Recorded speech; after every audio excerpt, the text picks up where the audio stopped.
My phone recorded everything while I was unconscious at Thanksgiving, and my aunt said, "We're not calling 911, she can lie there." I woke up in the hospital with zero memory after sitting down to Thanksgiving dinner. My mom was there, smiling way too big. "You fell down the stairs, honey. Too much wine." But I don't drink. Never have.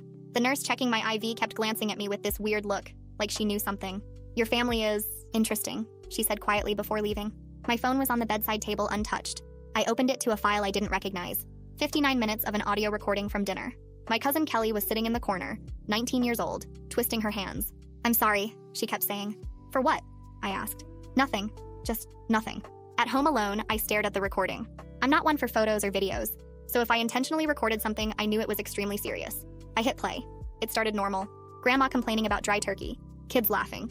Football on TV. Normal Thanksgiving stuff. Then 5 minutes in, I heard my own voice. "Uncle Jeff, can we talk for a second? Can it wait? The game's on. It's about Kelly." My voice was stern, and the TV went silent immediately. "What about Kelly?" Uncle Jeff asked cautiously. "She told me something. About the lake house," I responded. There was a long pause. "The lake house? When did we go to a lake house?" 10 years ago. Summer of 2015. Uncle Jeff laughed when I said that. 10 years? He chuckled. "That was a full decade ago. Why are you still bringing up ancient history?" "She was 9 years old, Uncle Jeff." The room suddenly got quiet. No more forks clinking. Jeff's wife, Aunt Sharon, cut in immediately. "What are you implying?" "Kelly, what is she implying?" Kelly's voice was tiny. "Nothing. Nothing happened." My recorded voice continued. "Kelly finally told me about the swimming lessons when you two were alone. That kid's always had an imagination," Uncle Jeff said, his voice more venomous now. "She showed me the pictures you took." Dead silence. For minutes on end. Nobody said a word. Then I heard something weird. A clinking sound. Glass on glass. My voice suddenly changed. The room feels weird." "You feeling okay there?" Uncle Jeff asked, fake concern dripping. "My drink tastes. Did someone—" Chair scraping noise. "You put something in my—" Thud. That was me hitting the floor. All I heard next was chaos. Gasps. Chairs moving. Then Kelly's shaking voice. "Should we call 911? Aunt Sharon responded, ice cold. "Nobody's calling anyone. She just had too much to drink." "But she doesn't drink," Kelly protested. "I said they had too much to drink." "Jeff, help me move her." Grunting. Dragging sounds. My unconscious body being moved. "Put them on the couch. Make it look natural," Uncle Jeff said. "This is insane," Aunt Sharon whispered. "Get the camera. We need photos showing she's just drunk," Sharon ordered. For 10 minutes, I heard them posing my body, taking pictures, laughing. "Put the turkey hat on. Make them hold this beer." Kelly started crying. "This is wrong." She was trying to help me. "Help you?" Uncle Jeff got mean. "After everything I've done for this family?" "Done for this family? You mean buying silence?" Slap. "Watch your mouth," Uncle Jeff warned. "Jeff's right," Sharon said. "Kelly's always been dramatic, making up stories." "I have proof," Kelly sobbed. "That's enough," Sharon said. "Everyone memorized this. They fell down the stairs, been drinking all day." The family practiced the lie for 5 minutes straight, each person repeating it. "Fell downstairs. Drinking problem." We tried to help. Kelly begging in the background, "Please, please call for help." Everyone ignored her. Then sirens. Panic. "Who called?" "Hide everything!" "Remember the story?" The recording cut off. Kelly and I went straight to the police station that night. The detective listened to the whole recording and made one call. "We need warrant teams. Now." At 6 the next morning, police arrested everyone at once. Uncle Jeff at his penthouse. Grandma and Grandpa at their house. My parents at theirs. Aunt Sharon too. At the police station, my family turned on each other immediately. Aunt Sharon blamed her husband. This was all Jeff. He made us do it. Then Kelly's mom, my aunt, broke down completely. "The house! Oh God, the house!" "What house?" the detective asked. "Uncle Jeff bought us our house, right after that summer at the lake 10 years ago." The detective pulled up property records. It was true. Every time Kelly tried to tell someone, Jeff would threaten to take the house back. "We have 3 other kids. Where would we live?" Uncle Jeff's own brother admitted. "Jeff's been holding that house over their heads for a decade." The judge set Uncle Jeff's bail at $1 million. Everyone got restraining orders. A week before trial, Kelly visited me crying. Suddenly, she was saying the recordings were misunderstood, that the family meant no harm, but there were fresh bruises on her neck, and she kept glancing out my window at the family lawyer sitting in his car. Kelly rushed through her retraction faster, voice shaking. She excused herself to my bathroom before leaving. I found her note up there after she left. "They have my daughter. Check the Ring camera from Tuesday." I read Kelly's bathroom note 3 more times and my hands start shaking so hard I almost dropped the piece of paper. The words, "They have my daughter," and "check the Ring camera from Tuesday," are written in her messy handwriting, and I can see where the pen pressed harder on certain letters like she was scared while writing it. I realized Kelly wasn't just warning me about legal threats anymore. This is about a child being used as a weapon to keep her quiet. I grabbed my phone off the bathroom counter because if they're using a kid to force silence, this just became way bigger than court testimony. My fingers are still shaking as I pull up my contacts and scroll to Detective Goodwin's number. I hit call and she answers on the second ring. Her voice sounds steady and alert even though it's late evening. I read Kelly's note word for word, and my voice cracks when I get to the part about her daughter. I explain about the Ring camera footage she mentioned from Tuesday. Detective Goodwin's tone shifts from concerned to really focused. She tells me not to touch anything on my phone yet because we need to keep the evidence safe and proper. She says she'll call me back in a few minutes with instructions. I hang up and my hands are still shaking as I open the Ring app on my phone. I stare at Tuesday's date in the timeline. I know enough about phones and technology to realize that if I watch the footage wrong, I might accidentally delete something important or mess it up. So I just take a screenshot of the timestamp showing Tuesday afternoon, and then I close the app. I wait for Detective Goodwin to call me back with instructions on what to do next. The fear that Kelly's daughter is somewhere scared and confused makes my stomach feel sick and twisted. That little girl is probably wondering where her mom is and why these people took her away. My phone rings exactly 10 minutes later, and it's Detective Goodwin calling back. She tells me she's setting up for a digital forensics guy to come to my house tonight to properly get the Ring footage and save it. Her calm way of handling everything helps me feel a little less panicked, even though my brain keeps imagining terrible things about what the family might be doing to that little girl. Detective Goodwin reminds me to save Kelly's note in a plastic bag and not touch it anymore, because it might have fingerprints or other stuff on it that we'll need later as evidence. I find a Ziploc bag in my kitchen and carefully slide the note inside without touching it more than I already did. Then I let myself watch the Tuesday Ring footage on my phone. My blood feels cold when I see exactly what Kelly was talking about. My aunt walks up to my front door holding Kelly's daughter by the hand. The little girl looks confused and scared as my aunt leads her toward a dark sedan parked at the curb. Through the car window, I can see the family lawyer sitting in the driver's seat waiting for them. The whole thing takes less than 30 seconds before they drive away. I feel sick watching it. I text Kelly right away using the safe word we agreed on during her visit earlier.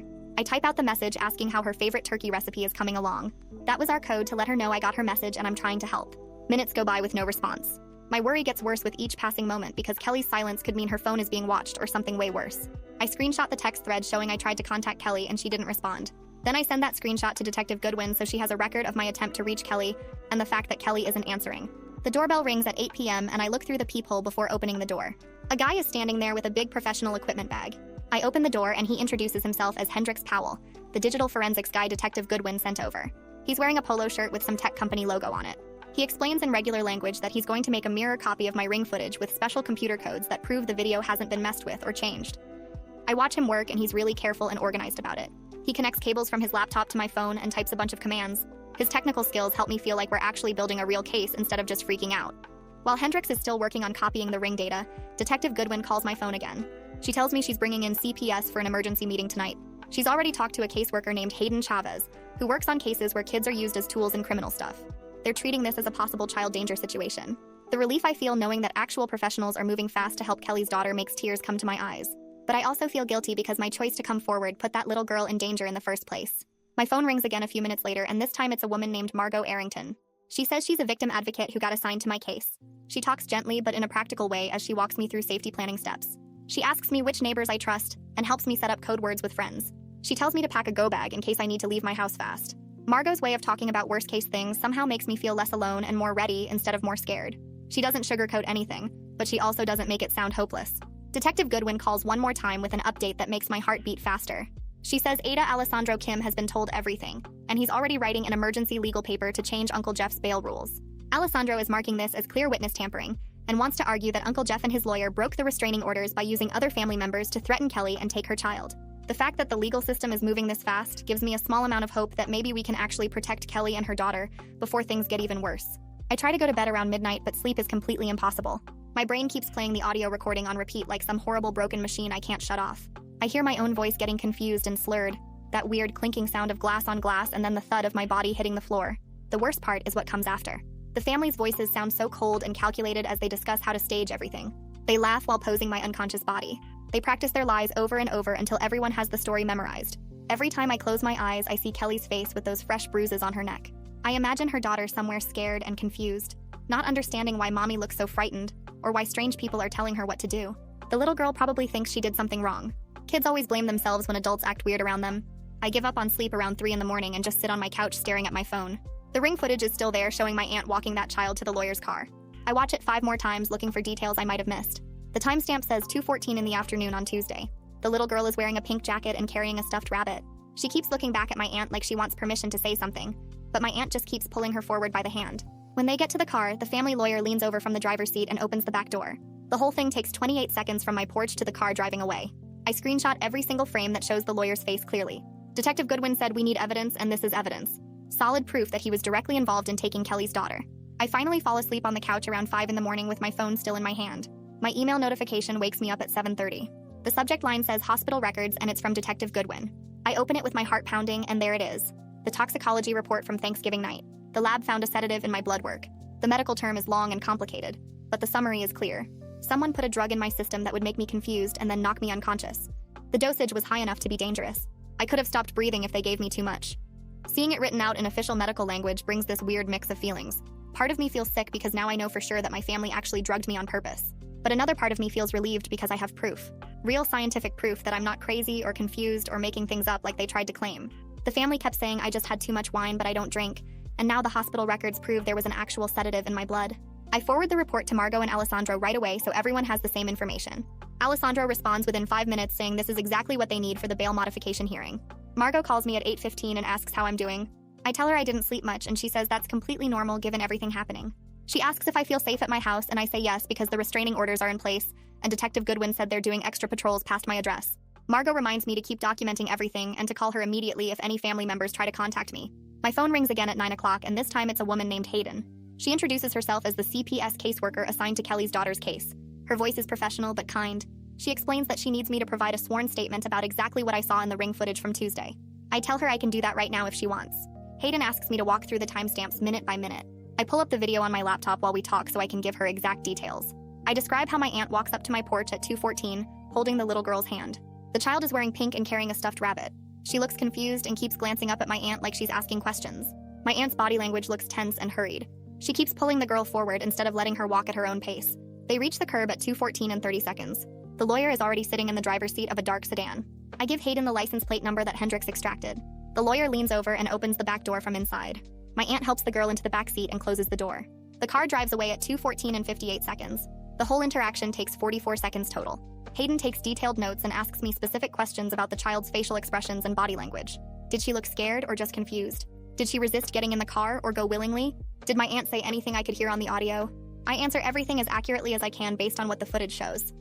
Hayden explains that this kind of specific testimony helps CPS build their emergency intervention case. Courts need concrete evidence and exact timelines, not just general concerns. The more details I can provide about what I actually observed, the stronger their case becomes for protecting Kelly's daughter. After we hang up, Margot calls back and says she wants to help me set up what she calls an evidence journal. She explains it's a detailed log where I document every contact attempt, threat, or suspicious incident with exact dates and times. Patterns of harassment are often more convincing to judges than isolated incidents. Having everything organized also makes it easier for prosecutors to build their case because they can see the full timeline of intimidation tactics. Margot walks me through setting up a simple spreadsheet on my computer. Column 1 is the date and time. Column 2 is what happened. Column 3 is any evidence like screenshots or recordings. Column 4 is who I reported it to.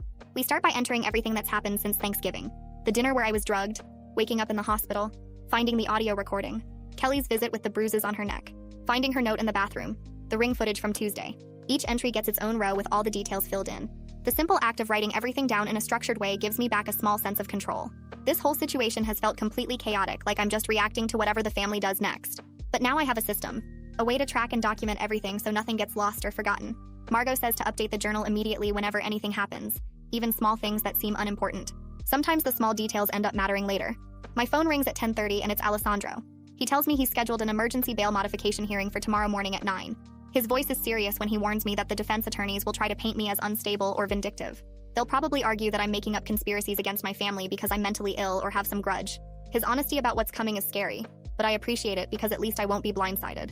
Alessandro coaches me on staying calm and factual no matter what accusations they throw around. Don't get defensive or emotional. Just stick to what I actually saw and heard. Let the evidence speak for itself. I feel my resolve get stronger as I realize this is going to be a public fight where my credibility gets attacked in front of a judge. But I'm not backing down when a child's safety is at stake. Kelly's daughter deserves protection even if it means I have to sit there while lawyers call me crazy. I hang up with Alessandro and immediately call my employer's HR department. The representative who answers sounds friendly enough. I explain that I need to request emergency leave for legal proceedings. She tells me I'll need to provide documentation.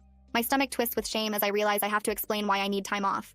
I'm the victim here, but somehow I still feel embarrassed like this is my fault. I push through the discomfort and tell her there's an active criminal case and I'm a witness. She asks how long I'll need and I say at least 2 weeks to start, maybe longer depending on how things go. I promise to send over the court paperwork as soon as I get copies. After the call, I add this interaction to my evidence journal even though it's not directly about the family. Margot told me to document everything related to the case. The HR call shows how the situation is affecting my work life and income. That matters for victim compensation applications later. Hendrix calls at noon with news that makes my heart race. He was able to extract the license plate number from my Ring footage using some kind of video enhancement software. Detective Goodwin traced it back to a vehicle registered to the family lawyer's law firm. Not his personal car, but a company vehicle. This concrete link between the lawyer and the child's disappearance changes everything. Before this, it was Kelly's word against the family's claims. Now we have documented proof that the family lawyer was directly involved in taking Kelly's daughter. Alessandro calls back 20 minutes later and says he's already adding this information to his emergency motion as evidence of coordinated witness intimidation. The fact that the lawyer personally participated instead of just giving legal advice shows this goes beyond normal attorney-client privilege. He crossed a line from defending his client to actively helping commit crimes. That evening around 6, Hayden calls again. She tells me she's filed an emergency pickup order for Kelly's daughter with police assistance. The order is based on the Ring footage, the pattern of family coercion, and Kelly's visible injuries. My stomach twists with both hope and terror. Hope because maybe they can actually get that little girl to safety. Terror because I know this action will make the family desperate and angry. Desperate people do dangerous things, especially when they're backed into a corner and facing serious criminal charges. Hayden must hear something in my voice because she quickly assures me that law enforcement will be involved in the pickup attempt. They're not sending a social worker alone to knock on doors. They'll have police backup and proper safety protocols. She also tells me my address is flagged for extra patrol monitoring. If any family members show up at my house, officers will respond immediately. I thank her and hang up, then immediately update my evidence journal with the new entry. Emergency pickup order filed at 6:05 p.m. I go to bed early that night, but again, sleep doesn't come easy. My mind keeps running through scenarios of what might happen tomorrow at the hearing. What if the judge believes the defense attorneys? What if they convince him I'm just a vindictive family member making things up? What if Uncle Jeff's bail stays the same and nothing changes? I finally fall asleep around midnight and wake up at 6 the next morning to my phone buzzing. It's an email that came in at 5:43 a.m. The sender is listed as the law offices representing my family members. The subject line says, "Concerned Outreach." I open it and start reading. The tone is fake, polite, and condescending. It suggests that I'm clearly going through a mental health crisis and imagining conspiracies against my loving family who only want to help me. It says my accusations are harmful and damaging to innocent people. It offers to connect me with psychiatric resources. The implications make rage flash through me so hot I actually see spots in my vision. They're calling me crazy. They're trying to make it seem like I'm the problem, not the family who drugged me and staged photos of my unconscious body. But then I remember Margot's coaching about documentation. I take 3 deep breaths and forward the email to Alessandro without responding. I don't type a single word back to them. I just send it straight to the prosecutor with a note saying I received this at 5:43 this morning. Alessandro responds within 10 minutes. He says this email was a stupid move on their part because it's more evidence of intimidation that he can use in court. Threatening someone's mental health credibility right before a hearing is textbook witness tampering. He's adding it to his motion immediately. I update my evidence journal with the email entry and feel a grim satisfaction that their attempt to intimidate me just backfired. At 8 in the morning, Detective Goodwin calls. She tells me she interviewed my neighbor yesterday afternoon. Apparently, the neighbor was getting her mail on Tuesday right when my aunt brought Kelly's daughter to my porch. She witnessed the whole handoff to the sedan. Detective Goodwin took a written statement describing how uncomfortable the interaction looked. The neighbor said the child seemed reluctant to get in the car and kept looking back at my aunt. The little girl's body language showed confusion and hesitation, not the normal way a kid acts when a trusted adult picks them up. Having an independent witness who has no stake in the family drama strengthens our case significantly. It's not just my Ring footage anymore. It's a neighbor who happened to see it in person and thought it looked wrong enough to remember details. Detective Goodwin says the neighbor is willing to testify if needed. I thank her and add this to my evidence journal. Independent witness statement obtained. Timestamp 8:07 a.m. Alessandro calls 20 minutes later and tells me he's filing an expanded motion this morning to close the loophole the family has been using. He explains that the current restraining orders technically only prohibit direct contact, which is why the family lawyer has been able to act as their messenger. The new motion will explicitly include contact through agents, intermediaries, or third parties of any kind. Alessandro lists out all the evidence he's citing in the motion, including the Ring footage showing the lawyer taking Kelly's daughter, the neighbor's written statement about Tuesday's handoff, Kelly's coerced retraction attempt with visible bruises, and the threatening email that arrived at 5:43 this morning. He tells me judges take systematic intimidation very seriously, especially when children are being used as leverage. The motion will be filed within the hour, and he expects a ruling within 48 hours. I thank him and add this update to my evidence journal with the timestamp 9:15 a.m. My first therapy appointment is scheduled for 10:30. And I drive across town to the office building where John practices. The waiting room is quiet and plain with generic landscape paintings on the walls. A receptionist checks me in and hands me a clipboard with intake forms, asking about my mental health history, current medications, and what brought me here today. I stare at the question about why I'm seeking counseling, and my hand shakes as I write about the Thanksgiving dinner recording and discovering my family drugged me. John calls me back to his office at exactly 10:30, and he's a middle-aged man with kind eyes and a calm presence that immediately puts me slightly at ease. I sit down in the chair across from his desk, and he asks me to tell him what's been happening in my own words. I start explaining about the audio recording, and I'm doing okay until I get to the part where I heard my own voice getting confused and slurred. My throat closes up and tears start streaming down my face as I describe hearing the thud of my body hitting the floor and then listening to my family stage the scene and pose my unconscious body for photos. John doesn't interrupt or try to rush me through it. He just sits quietly and hands me tissues when I need them. After I finish, he teaches me a grounding technique using my 5 senses that involves naming 5 things I can see, 4 things I can touch, 3 things I can hear, 2 things I can smell, and 1 thing I can taste. We practice it together, and by the time we're done, my heartbeat has actually slowed down, and I feel more present in my body, instead of trapped in that terrible memory. John schedules me for twice weekly sessions and tells me we'll work on trauma processing and building coping skills for managing the legal proceedings ahead. I leave his office feeling raw but slightly hopeful that maybe therapy can actually help me get through this. My phone buzzes with a text message as I'm walking to my car, and I pull it out expecting it to be Alessandro or Detective Goodwin. Instead, it's from an unknown number, and the message just says I'm okay, followed by Kelly's name. Relief floods through me for about 3 seconds before suspicion takes over, because Kelly and I agreed on a safe word during her bathroom visit. She was supposed to include the word pumpkin in any message to let me know she was really the one sending it, and that she wasn't being forced. This text has no safe word, just those 2 words and her name. My stomach drops as I realize someone else probably has Kelly's phone or is standing over her making her send messages. I screenshot the text immediately and send it to both Detective Goodwin and Margot with a note explaining that Kelly knows how important our code word is, and she would never forget to include it unless someone was forcing her. Detective Goodwin responds within minutes saying she's flagging this as potential coercion and adding it to the evidence file. That evening, Detective Goodwin calls to tell me that CPS and police attempted the emergency pickup at Kelly's mother's listed address, but the house was completely empty. Neighbors told officers they haven't seen anyone there for at least 2 days. My fear spikes so high I actually feel dizzy as I imagine the family moving Kelly and her daughter around to different locations to stay ahead of law enforcement. But underneath the fear, something else is building inside me. Something cold and focused and absolutely determined. Detective Goodwin must hear it in my voice because she quickly assures me they're expanding the search and have alerts out for Kelly's mother's vehicle. She tells me they're treating this as a potential child endangerment situation now and taking it extremely seriously. I thank her and update my evidence journal with this new information, even though my hands are shaking. Hendricks calls the next morning with news that makes my pulse jump. He traced the burner phone number that sent the suspicious text to a cell tower near a condo development where one of my aunt's friends lives. Detective Goodwin is already working on getting the friend's exact address and preparing for another pickup attempt. This time they're bringing more officers and additional CPS staff so the family can't just disappear again. The fact that we can track their movements through technology gives me this tense feeling that maybe we're actually closing in on finding Kelly and her daughter. I spend the rest of the morning on the phone with Margot as she coaches me through drafting an affidavit for tomorrow's emergency hearing. She helps me organize my thoughts and stick to just the facts without any emotional language that defense attorneys could twist around. We go through multiple drafts, and each time Margot points out places where I'm editorializing or making assumptions instead of stating what I actually observed. By the 4th draft, my statement is clear and specific and powerful in its simplicity. Just the facts of what I saw, what Kelly told me, and what the evidence shows. When we finally finish, I feel different somehow. Less like a victim and more like someone taking real steps to protect Kelly, instead of just reacting to whatever the family does next. Before bed, I record a voice memo on my phone describing everything that's happened since Kelly's bathroom visit. I talk about the threatening email, the neighbor's statement, Kelly's coerced retraction with bruises on her neck, the ring footage showing her daughter being taken, the empty house, the traced phone signal. Margot explained that these real-time records are valuable for establishing credibility later because they prove my perceptions haven't been colored by hindsight or coaching from attorneys. The act of speaking my truth out loud into the recording brings this strange, calm feeling through having structure and documentation. The bail modification hearing happens the next morning, and walking into that courtroom makes my stomach twist into knots. Uncle Jeff sits at the defense table with his lawyer and he won't look at me. His lawyer stands up and argues that all the evidence is circumstantial and that I'm orchestrating some kind of vendetta against my loving family who only wanted to help me. The words make rage flash hot through my chest, but I force myself to stay quiet and still. The judge looks skeptical as the defense lawyer talks.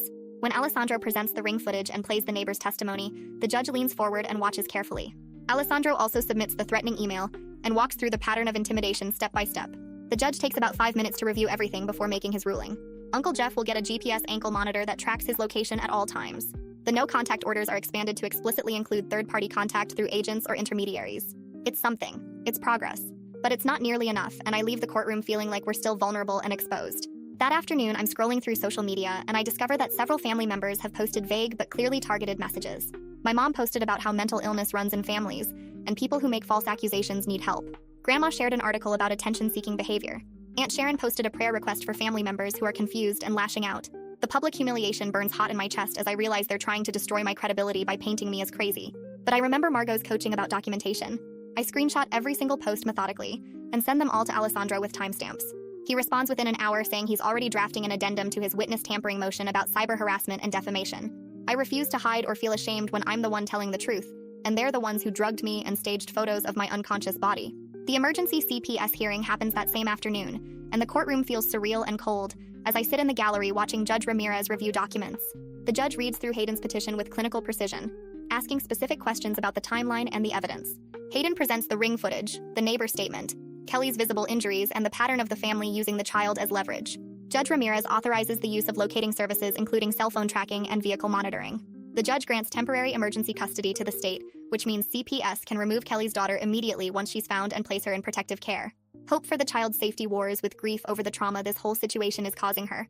I have to remind myself that staying with people who use her as a weapon to force silence is worse than the temporary disruption of foster placement. Requested Reds is on Spotify now. Check out link in the description or comments. That evening, my phone rang and Detective Goodwin's voice came through steady but serious. She told me she needed to share something that was going to be hard to hear. My stomach dropped before she even started explaining. The financial investigation team had traced a pattern of payments from Uncle Jeff to multiple family members. The payments started right after the summer of 2015 when he abused Kelly at the lake house. Detective Goodwin read off the amounts slowly, and each number made me feel sicker. Kelly's mother received thousands of dollars for the house down payment just weeks after that summer. My parents got smaller deposits every few months for years. My grandparents received regular payments too. Aunt Sharon had been getting monthly transfers the entire decade. The clarity hit me like ice water because this proved the whole family knew. This wasn't just people being fooled or manipulated. Uncle Jeff bought their silence with actual money and they all took it. They all chose the payments over protecting Kelly. The systematic decade-long cover-up became impossible to deny, and I hung up the phone feeling like I might throw up. The next morning, I drove to John's office for my therapy session. My hands were still shaking from the financial records news. John noticed immediately and asked what was going on. I told him about the payment pattern and he nodded slowly like he understood how devastating that kind of betrayal felt. Then he shifted the session focus to something practical. He wanted to help me script boundaries for any contact attempts by family members. John had me practice phrases out loud. I'm not discussing this. Contact my attorney. This conversation is over. The words felt stiff and confrontational at first. I stumbled over them multiple times. John made me repeat each phrase until it started sounding more natural. He explained that having these scripts prepared reduces the cognitive load when I'm already stressed. My brain won't have to work as hard to figure out what to say in the moment. We role-played different scenarios. John pretended to be my mom calling to guilt trip me. Then my grandma showing up at my door. Then a cousin sending texts. Each time I practiced my boundary statements. The repetition slowly transformed my anxiety into something more solid. The phrases became automatic instead of forced. I started feeling less reactive and more deliberate, like I was choosing my responses instead of being controlled by fear or anger. After the session, I checked my phone in the parking lot. There was a voicemail from an unknown number. I hit play, and Kelly's mother's voice filled my car. She was rambling and desperate, begging me to withdraw my statements, promising that everything would be fine if I just let the family handle this privately. Her voice cracked in a way that sounded like genuine desperation. For a second, I almost felt bad for her. Then I remembered the house Uncle Jeff bought her. I remembered the fresh bruises on Kelly's neck. I remembered her daughter being used as a weapon. My complicated grief hardened right back into resolve. I saved the voicemail and forwarded it to Alessandro. Then I sent it to Detective Goodwin too. More evidence of the family's ongoing pressure campaign. Later that afternoon, Hendricks called with news about the photo metadata. He'd been working on recovering deleted files from an old family cloud sharing account. Several relatives had access to it years ago. The timestamps on the photos showed they were uploaded right after the Thanksgiving incident. The exact timing matched when the audio recording captured them staging the scene with my unconscious body. This metadata destroyed any defense claim that the photos were innocent or taken at a different time. The evidence proved the family took those pictures and shared them among themselves exactly when we said they did. Dread and vindication twisted together in my stomach as I realized how much proof we were building. Alessandro called that evening and his tone was serious. The defense team was filing a motion to suppress the Thanksgiving dinner audio recording. They were arguing it was hearsay and unfairly prejudicial to Uncle Jeff. My anxiety spiked immediately. That recording was our most powerful piece of evidence. Without it, the case would be so much harder to prove. Alessandro must have heard the panic in my voice because he quickly explained he'd prepared counter-arguments. He talked about excited utterance and present sense impression, exceptions to hearsay rules. The legal reasoning was complex, but Alessandro broke it down in plain language. My real-time observations on the recording about what was happening to me qualified as present sense impressions. The family's immediate panicked responses qualified as excited utterances. Both of those are exceptions that let the recording be admitted even though it's technically hearsay. Alessandro's confidence helped me rally instead of spiraling into panic. I spent that evening at Alessandro's office with Margot practicing testimony. They took turns asking me likely questions from both the prosecution and defense sides. I learned to pause before answering instead of rushing to fill the silence. That pause gave me time to think and made me seem more credible. I kept tripping over certain details about the exact timeline. Alessandro and Margot adjusted my preparation to focus on what I actually remembered versus what I'd been told by others. They explained that credibility depends on honest answers. Saying "I don't know" when appropriate is better than guessing or making something up. The repetition of questions and answers transformed my anxiety into competence. The questions started feeling familiar instead of threatening. By the end of the session, I felt ready.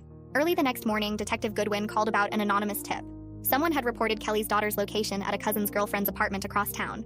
Detective Goodwin sounded suspicious about the timing and the source. She thought maybe the family was setting some kind of trap, but she was treating it as credible enough to investigate. She was already coordinating with CPS and police for another pickup attempt. My hope was cautious this time. I'd learned the family was capable of elaborate manipulation and lies, But I couldn't help praying this tip was real. That little girl needed to be somewhere safe. A few hours later, Detective Goodwin called back with news that made my knees weak. Police and CPS had found Kelly's daughter at the reported location. She was physically safe but visibly shaken. The officers said she was clinging to a stuffed animal and kept asking for her mommy. The emergency placement was executed smoothly. The trauma-informed officers let her bring her toy and blanket with her. She was being taken to a temporary foster home with an experienced placement family. When Detective Goodwin told me the child was finally secure, my relief was so intense it broke me completely. I hung up the phone and sobbed alone in my kitchen for 20 minutes straight. My whole body shook as I released tension I didn't even know I'd been carrying. That afternoon, my phone rang from another unknown number. I almost didn't answer, but something made me pick up. Kelly's voice came through in a frantic whisper. She said she was in a bathroom and only had a minute. The family lawyer had physically cornered her yesterday. He forced her to write the retraction statement. He threatened that she'd never see her daughter again if she didn't cooperate. Kelly's words tumbled out fast and scared. I listened carefully without interrupting. My protective fury was rising, but I stayed quiet and let her talk. I asked if I could record the call. Kelly said yes. I hit record and had her repeat everything she'd just told me.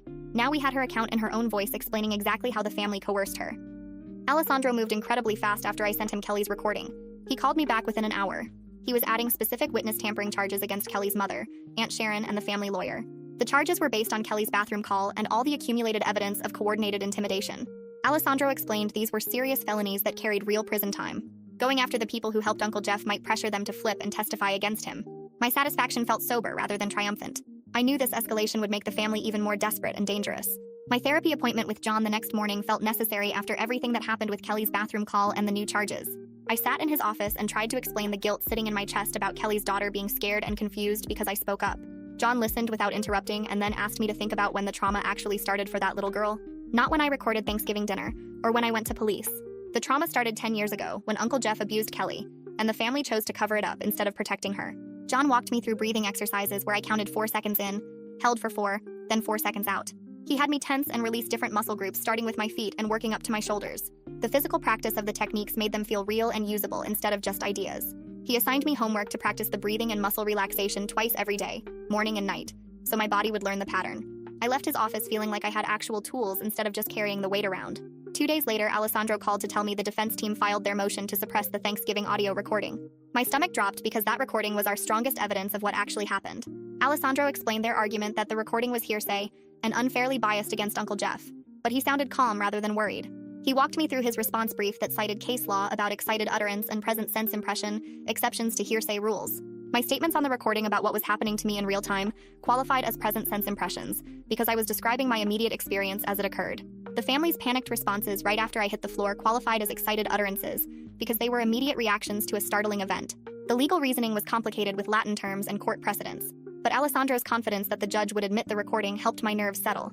He promised to send me a copy of his brief so I could read the full arguments. The next morning, Detective Goodwin called with news that made my hands shake. My neighbor 2 doors down had doorbell camera footage from Thanksgiving night that she just remembered to check. Goodwin sent me the video file and I watched it 3 times in a row. The footage showed my aunt and uncle carrying my limp, unconscious body from their car to my front porch around 11 at night. They positioned me carefully at the bottom of my porch steps and adjusted my arms and legs to make it look like I'd tumbled down the stairs. My aunt kept checking over her shoulder while my uncle arranged my body like I was a mannequin they were setting up for display. Watching my own body being moved and posed while I was completely knocked out felt horrible and weird at the same time. My head lolled to the side when they shifted me and my arms flopped limply as they positioned them. But the footage also proved without any doubt that their story about me drinking too much wine was a complete lie.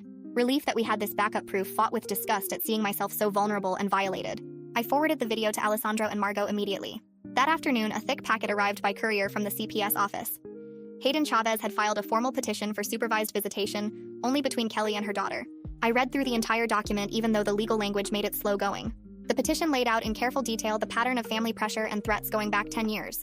It described how Uncle Jeff bought Kelly's mother's house right after the lake house abuse. It documented Kelly's coerced retraction attempt and the fresh bruises on her neck during her visit to me. It explained how the family used Kelly's daughter as leverage to force silence.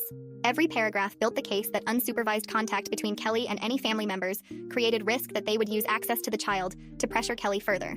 Reading the clinical professional language describing what my family did to Kelly and her daughter over the past decade made my protective feelings even stronger. This wasn't just about getting justice anymore. It was about making sure Kelly and her daughter could finally be safe. Margot called me that evening with good news for once. She'd connected Kelly with a shelter across town that specialized in cases where families used pressure and threats instead of physical violence. The shelter had experience with situations where the abuse came from multiple relatives working together. Margot helped Kelly get a safety phone that couldn't be tracked or monitored by family members. The shelter provided Kelly with legal aid lawyers who could help with the custody case and the criminal proceedings. They also had counselors on staff who understood the specific kind of trauma Kelly was dealing with. A small spark of hope lit up in my chest, thinking that maybe Kelly could actually break free from the family's control now. Maybe she could build a safe, stable life for herself and her daughter without constantly looking over her shoulder. The hope felt fragile but real. Monday morning, I opened my work email and found an anonymous message in my inbox with vague accusations about my mental health problems and false allegations against my family. The email was clearly designed to make me look unstable and damage my professional reputation. My stomach twisted into knots when HR called an hour later, asking me to come in for a meeting. I gathered up all my documentation before heading to the HR office. I brought copies of the criminal case paperwork, the restraining orders, and a letter from Alessandro on official DA letterhead confirming I was a victim and witness in an active prosecution. My HR representative was professional and kind as she reviewed everything I brought. She explained that the anonymous email would be treated as harassment and workplace intimidation, rather than credible information about my performance. The relief I felt walking out of that meeting made my knees weak. Wednesday afternoon, my phone rang with Alessandro's number and my heart started pounding before I even answered. He read me the judge's ruling on the suppression motion, and I had to sit down on my kitchen floor as I listened. The audio recording was admissible as evidence. The judge found that my real-time observations and the family's immediate reactions qualified for hearsay exceptions. He would give the jury a limiting instruction about using the recording only for specific purposes, and not for general character judgments. I let out a breath I didn't realize I'd been holding, because this evidence was absolutely crucial to proving what actually happened that night. Without the recording, it would just be my word against the entire family's coordinated story. Now the jury would hear Uncle Jeff's voice dripping with fake concern as he asked if I was feeling okay. They'd hear the thud of my body hitting the floor. They'd hear Aunt Sharon giving cold orders about staging the scene and taking photos. Detective Goodwin called 2 days later with information that made my anger sharp and clear. Uncle Jeff's GPS ankle monitor recorded a boundary violation when he drove past the street where Kelly's shelter was located. He didn't stop or approach the building, but he drove slowly down that specific street even though it wasn't on any route to anywhere he had legitimate reason to be. Goodwin documented the violation thoroughly with timestamps and GPS coordinates and reported it to the court. Some judges might excuse a brief violation as accidental, but Goodwin wanted it on record either way. I wasn't surprised that Uncle Jeff was testing the boundaries of his restrictions. That was exactly the kind of thing someone like him would do. But I was grateful we had systems in place to track and document his behavior so he couldn't claim ignorance. My next therapy session with John focused specifically on preparing for cross-examination. He explained that defense attorneys would try to twist my words and imply things that weren't true to confuse the jury. We practiced with him asking hostile questions designed to fluster me. He'd interrupt my answers, rephrase things incorrectly, and use aggressive tactics to try to shake my confidence. We did the role play over and over until I could maintain steady eye contact and give clear, direct answers even when John deliberately tried to rattle me. The confidence I felt by the end of the session came from repetition and practice rather than just hoping I'd do okay. I left feeling prepared instead of anxious about taking the witness stand. That same week, Alessandro called with news from the financial analyst working with law enforcement. They'd traced the house purchase for Kelly's mother all the way back through multiple paperwork layers to a shell company that was ultimately controlled by Uncle Jeff. The sick, twisted logic of it clicked into place as Alessandro explained the structure. Uncle Jeff didn't just pay Kelly's mother off with a one-time payment. He set up the ownership so he maintained legal control and could threaten to take the house back whenever Kelly tried to speak up. The planned-out, systematic nature of his manipulation and control made me understand this was never about one terrible mistake he made. This was about someone who thought through exactly how to maintain access to his victim and keep her silent for an entire decade. Alessandro called 3 days later with news that made my stomach twist into complicated knots. The defense team was signaling they might accept a plea deal on the witness tampering and possession charges, though they wanted to keep fighting the more serious counts. I sat down hard on my couch as he explained what this meant in practical terms. A plea would give us certainty and spare Kelly and me from testifying at trial, but it also meant Uncle would probably get lighter consequences than if we won full convictions on everything. Alessandro walked me through the math in plain language so I understood exactly what we were trading. Perfect justice almost never happens in the real world, he said. We had to weigh guaranteed accountability against the risk that a jury might acquit him completely if we went to trial. The bittersweet taste of compromise sat heavy on my tongue, but I understood the logic even if I hated it. Some consequences were better than possibly getting nothing at all. Kelly's closed chambers hearing for the CPS case happened the following week, and I wasn't allowed in the courtroom while she testified. I sat in the hallway outside for 2 hours, my leg bouncing constantly, imagining what Kelly was saying in there. Hayden came out afterward and sat down next to me on the hard wooden bench. Kelly had been scared, but she got through it, Hayden told me quietly. She described everything that happened at the lake house when she was 9 years old. She explained the decade of threats about the house and how the family used her daughter to force her silence. The judge listened carefully to every word, and Hayden said his expression showed he understood the seriousness of what Kelly had survived. The supervised visitation order got finalized right there in chambers with strict rules about location, supervision requirements, and absolutely no family contact allowed during visits. Kelly could start rebuilding her relationship with her daughter in a safe environment now. Relief made my eyes burn with tears I didn't let fall in that courthouse hallway. My work situation needed handling next, so I called HR and requested a meeting about extended leave. The representative listened as I explained I was a victim and witness in an active criminal prosecution with ongoing court proceedings. She asked careful questions about timeline, and I gave her the documentation Alessandro had provided, including letters from Detective Goodwin and the Victim Advocate Office. The company granted me protected leave under victim protection statutes, but with conditions attached. I had to stay in communication with my supervisor, provide updates on the legal timeline, and understand that reduced hours later would mean reduced pay. I accepted the terms immediately, even though the financial strain would hurt. Right now, I needed mental space to handle court proceedings and therapy sessions without worrying about work performance reviews.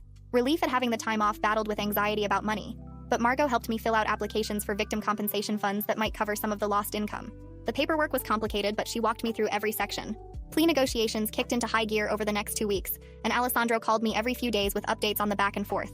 He was pushing hard for Uncle to admit specific facts as part of any deal, not just plead guilty to generic charges. Alessandro also insisted on sex offender registration as a mandatory condition that couldn't be negotiated away. The defense team kept trying to minimize the charges and avoid the registration requirements entirely. Each phone call from Alessandro brought news of another round of offers and counteroffers. The process felt tense and procedural, like watching two sides haggle over something that mattered way more than they seemed to realize.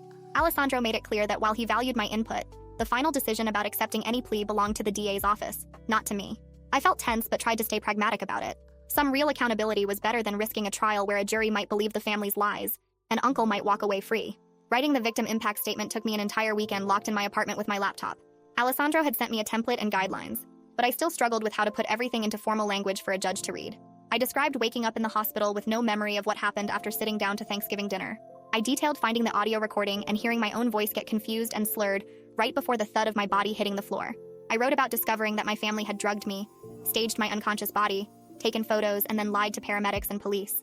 The ongoing trauma of knowing they violated me while I was helpless got its own paragraph. Every sentence felt exhausting and painful to write, but I also felt clear and purposeful rather than victimized. This was my chance to make sure my voice got heard in the legal process. The judge needed to understand what Uncle and the family had actually done, not just read dry charges on a page. The defense team made one last attempt to intimidate me the week before the plea hearing was scheduled. Their lawyer sent Alessandro a letter threatening to drag my private life and past relationships into trial testimony if we didn't accept a more lenient plea deal. They'd question my credibility, my motives, my mental state, everything. Alessandro called me immediately after receiving it, and I could hear the anger in his voice even though he kept his words professional. He told them to do their worst because my credibility was supported by physical evidence, witness testimony, medical records, and audio recordings. Character assassination wouldn't change the facts. I braced myself for the possibility of public humiliation anyway. My fear spiked sharp and hot when I imagined strangers reading lies about me in court transcripts. But then it steadied back down as I remembered that telling the truth mattered more than protecting my privacy. Let them try their tactics. The evidence would speak for itself. Judge Ramirez accepted the negotiated plea deal at a hearing I attended with Alessandro sitting next to me at the prosecutor's table.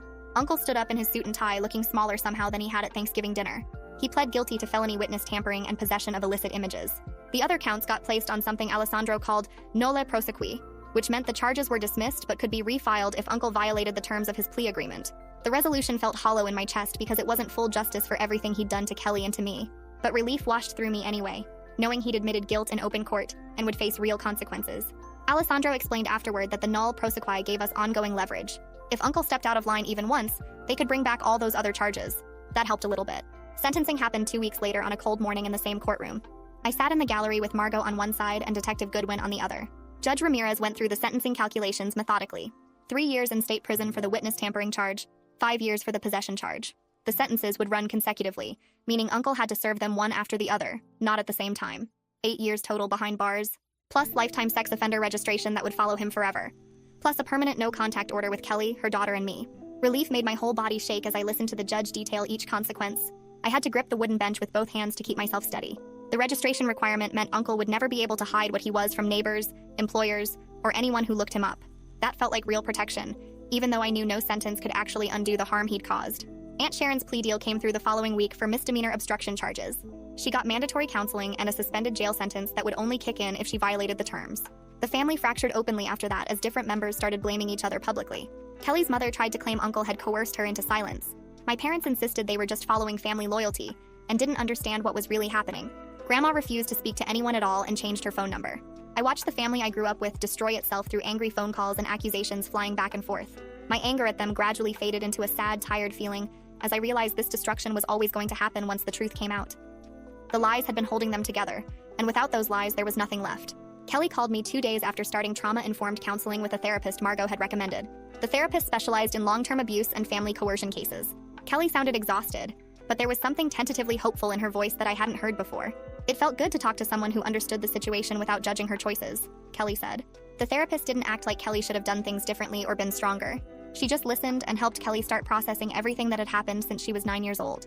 Fragile hope bloomed in my chest that maybe Kelly could actually heal from this and build a healthy life for herself and her daughter.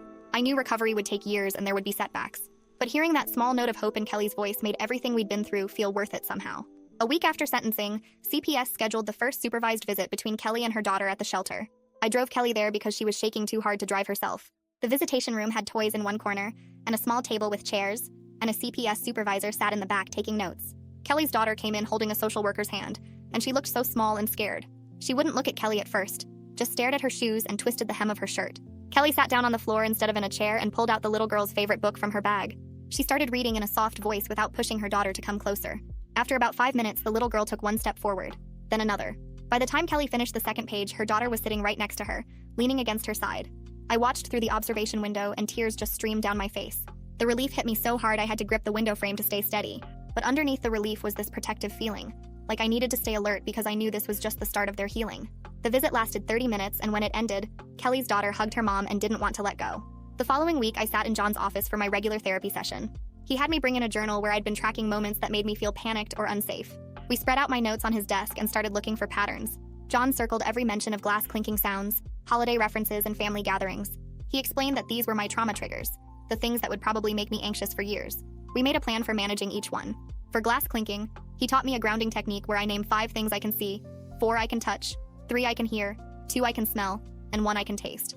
For holidays, we planned alternative traditions I could build that had nothing to do with family dinners.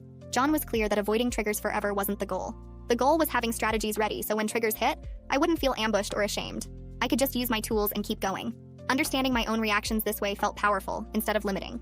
I left his office with a typed list of my triggers and corresponding strategies, and I taped it inside my medicine cabinet where I'd see it every day. That same week, Alessandro called to tell me he'd filed civil asset forfeiture paperwork, targeting the shell company that owned Kelly's mother's house. The legal explanation was complicated. Something about proceeds from criminal activity and facilitating ongoing crimes. I didn't understand all the technical language, but the practical part was clear. The house would stay with Kelly's family while the civil case worked through the courts. That meant Kelly's younger siblings wouldn't get kicked out onto the street, but it also meant consequences were still hanging over the adults who'd helped Uncle cover everything up. My relief about this was complicated and messy. Part of me wanted everyone who'd participated in the cover-up to lose everything. But another part of me kept thinking about Kelly's little brothers and sisters who hadn't done anything wrong. They shouldn't have to suffer because their parents made terrible choices. Alessandro explained that civil forfeiture cases could take years to resolve, so the practical impact right now was just uncertainty. The adults would know they might lose the house eventually. The kids would have stability for now. It wasn't perfect justice, but it was something.